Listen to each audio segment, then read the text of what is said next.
이슬람권 최대 연례 행사인 라마단 기간이 12일째 이어지고 있습니다. 특별히 올해 라마단 기간 중에는 유대인의 최대 명절인 유월절 또한 진행됩니다.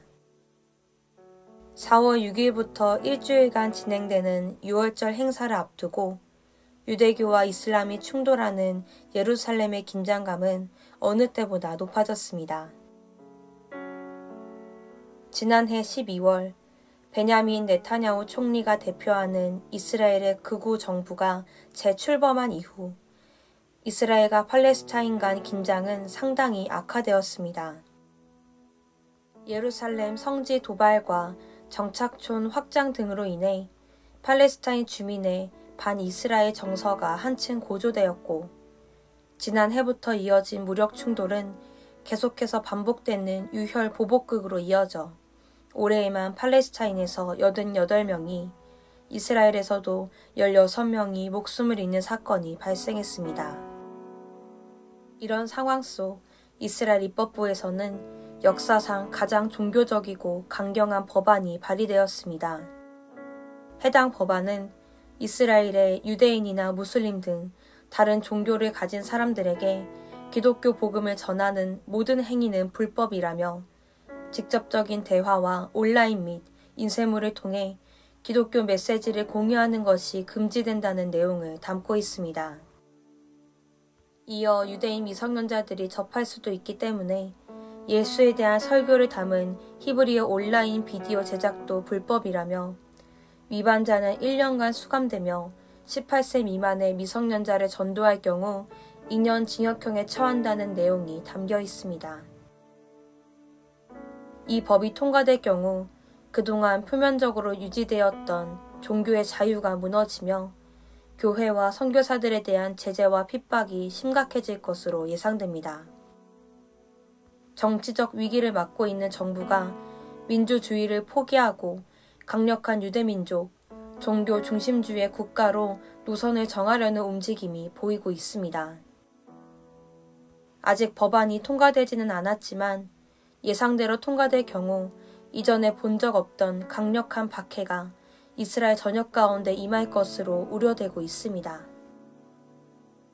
이처럼 강력한 박해를 법안으로 통과시키려는 시도는 오히려 이스라엘 내에 복음 운동이 신속하게 일어나고 있다는 것을 보여주기도 합니다. 지난 수년 동안 수많은 유대인들이 예수께로 돌아오고 있으며 곳곳에서 구원과 부흥의 소식이 들려오고 있습니다. 하나님이 시작하신 부흥은 그 누구도 막을 수 없습니다. 복음의 전진을 가로막는 법안이 통과되지 아니하도록 유대인들 가운데 더욱 폭발적인 복음 운동이 일어나 십자가 지신 예수아가 메시아임을 온 이스라엘이 깨닫는 부흥의 역사가 임하도록 온 교회가 기도로 힘써 나아가야 할 때입니다. 다니엘이 이 조서에 왕의 도장이 찍힌 것을 알고도 자기 집에 돌아가서는 윗방에 올라가 예루살렘을 향한 창문을 열고 전에 하던 대로 하루 3번씩 무릎을 꿇고 기도하며 그의 하나님께 감사하였더라. 아멘. 우리 이 시간 함께 기도하기를 원합니다. 복음 전파를 불법화시키려는 법안이 더 이상 진행되지 않고 온 이스라엘 가운데 복음이 더욱 편만하게 증거될 수 있도록 유대인들의 눈을 가리는 수건이 벗겨져 예수아가 참 메시아임을 온 이스라엘이 깨달아 구원을 얻는 은혜가 임하도록 라마단과 유월절이 충돌하여 긴장 가운데 있는 예루살렘을 위해 세계 교회가 함께 기도함으로 하나님의 샬롬이 유대와 아랍의 영혼들 가운데 온전히 임하도록 우리 이 시간 함께 기도합시다.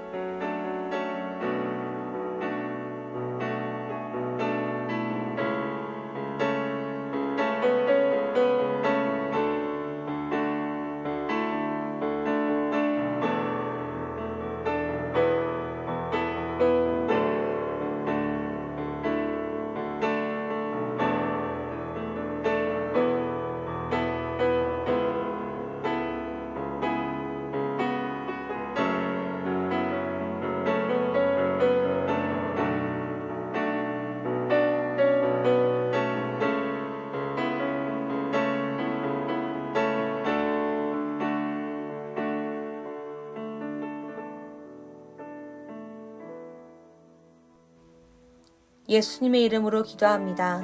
아멘.